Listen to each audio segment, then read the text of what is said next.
Good afternoon, I'm Ed Pozzuoli, CEO of Tripp Scott, and today we're so honored to have Secretary Betsy DeVos with us. As you know, Secretary DeVos spent 4 years in Washington as the Secretary of Education and has spent a lifetime in helping students achieve their potentials and their goals and giving parents the power where it belongs in education through educational choice issues. And Secretary, welcome. Thanks, Ed. It's great to be here. And I want to start by talking about your essentially really life's work in providing parents of all variety clear choices for their education of their children. Yeah, it's been over 35 years since I started to advocate for families to be able to have the opportunity to choose the best fit for their children's education. And it's very exciting to see the momentum that has been building around that across the country today. Yeah, we've seen that in Arkansas as an example under Governor Huckabee, and obviously just here in Florida under Governor DeSantis, HB1, which would be essentially universal opportunity scholarships instead of vouchers in Florida for all. What do you think of that? It's so exciting. In addition to West Virginia and Iowa and Arizona and Utah and so many other states are actually debating significant expansions of programs that they've had for a few years that have been pretty small. But education freedom is on a roll because parents awaken to the fact that all was not well in their children's schools. They saw firsthand, particularly during all of the COVID shutdowns, exactly what was going on. And it's been really, really exciting to see them find their voices and come together to say, we want to have this opportunity to have our children back and in places that are going to work for them. And you've spent some time in actually defining educational freedom in your book, Hostages No More. Exactly. But define for us what you mean by educational freedom. So I use the term educational freedom or education freedom instead of school choice because I think it helps us think more broadly about what education can be and what it can look like. When we say school choice, what immediately comes to mind is buildings and systems and infrastructure.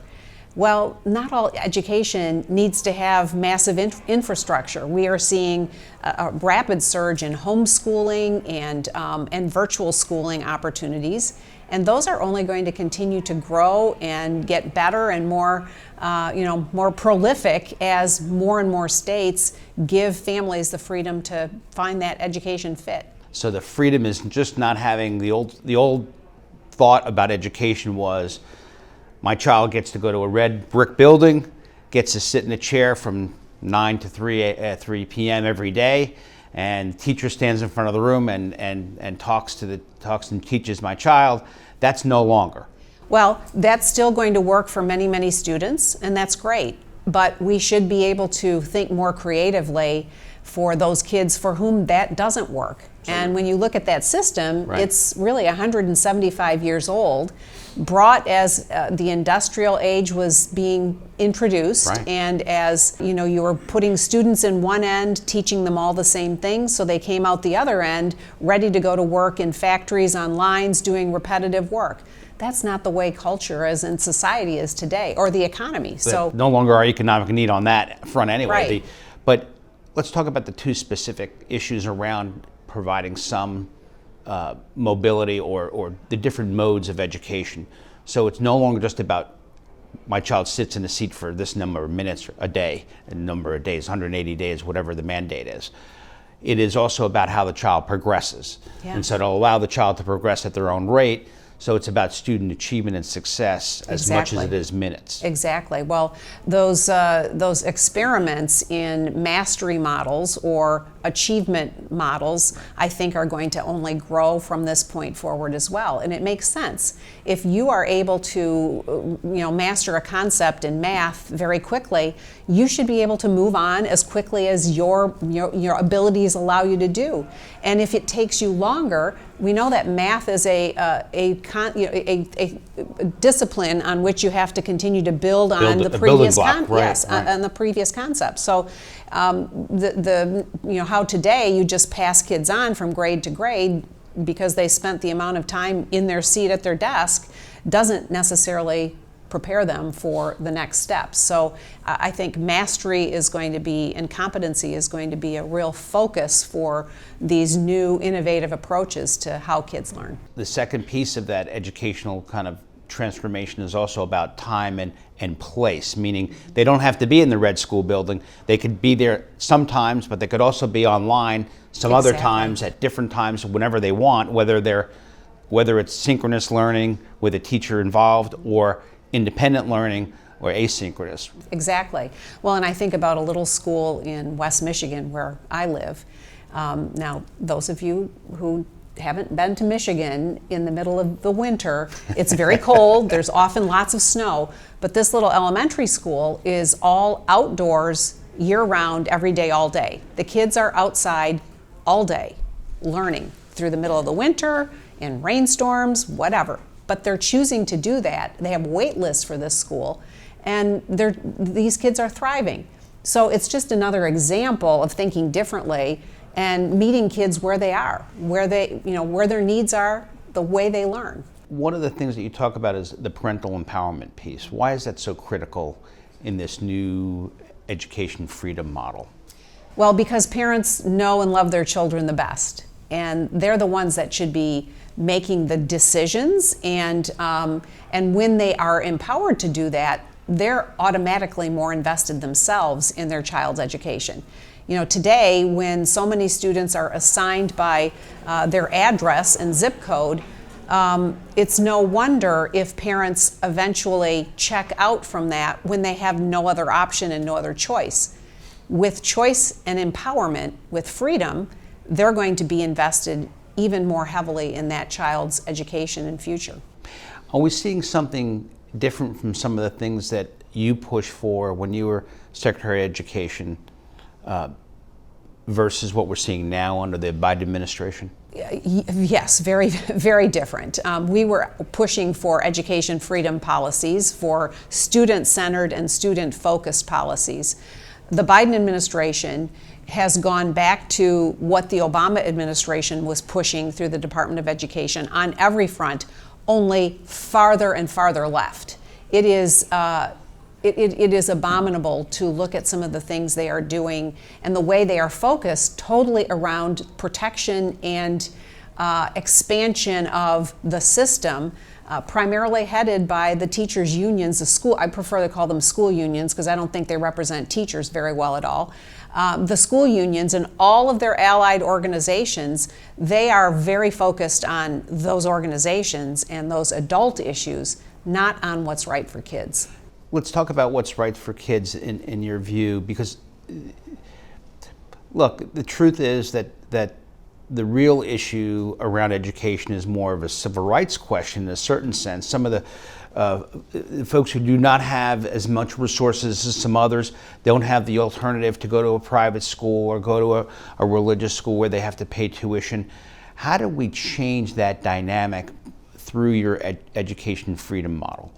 Well, the families that want something different the most often tend to be those families who are simply stuck because of their economic means, because of their socioeconomic status. And when they're given the power with the resources already designated for their child to choose something different, they'll do it. And we've seen it in the states that have had programs for some time, Florida being chief among them. You know, today, more than half the kids in the state of Florida are going to a school other than their assigned district school. Right. It could be another public school within that district or any other of an array or menu of options. But the point is, as they are able to do that, all the achievement levels continue to rise. In the underlying, as an example, one of the differences I believe between what your policies were and some of the policies we're seeing out of the Biden administration is the centerpiece of a parent making the decision for their child. Yes, absolutely. Very student-centered, student-focused. So that goes hand in glove with parents being able to make choices and decisions for their children. As opposed to catering to some of the adult issues that you described, Exactly. the teachers' unions or whatever. Do you think some of this awakening around education freedom and parental empowerment really has been accelerated by parents' experience during COVID? Absolutely. They had a front row seat to seeing what was happening in their children's schools, and in many cases, whether it was the kitchen or the living room on the screen, they saw, number one, not robust offering for distance learning. Right. Number two, they often saw curriculum that was totally antithetical to their values, and they were appalled by it. And number three, they just got very frustrated with the continued politicization of whether kids were actually in school or not in school in person. And so they really awakened to how little power they actually had when many families had in fact chosen the district in which they lived and paid the prices for the homes to be there. They saw how little power they actually had during those lockdowns. So one last topic, and then given what we saw in Tennessee earlier this week, and we're in Broward County and Parkland, how do you address school security and safety? Well, we had a school safety commission that was put in place after the Parkland tragedy, and we came forward with a very robust report with a huge menu of options and items that all school administrators, school board members, parents should look at closely to tailor the specific needs of any individual school building to that particular location.